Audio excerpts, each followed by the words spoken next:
Det her er Rødhætte.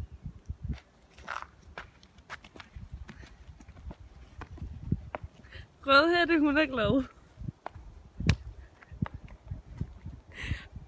Rødhætte er på vej til sin bedstemor.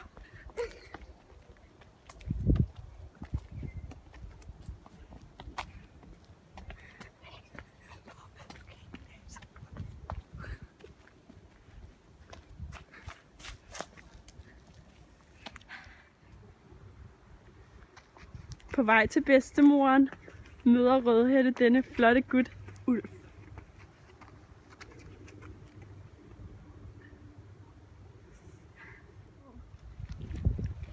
Ulf viser sig at være en slem dreng, så Rødhætte går sin vej. Selvom Rødhætte er knust, så fortsætter hun sin tur mod bedstemoren alene.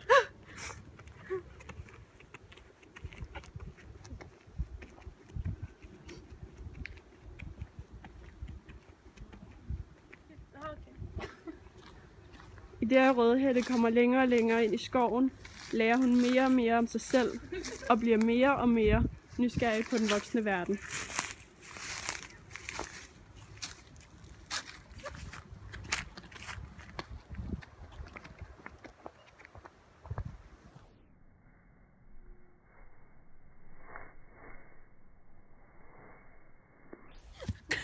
Mens Rødhætte ligger her på jorden, kommer denne unge jæger hende til undsætning.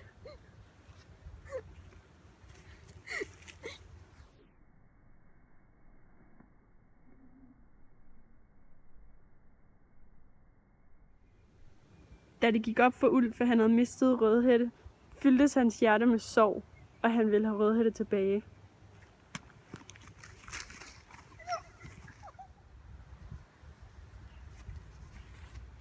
Rødhætte skulle nu tage det svære valg, og hun skulle vælge imellem Ulf og jægeren.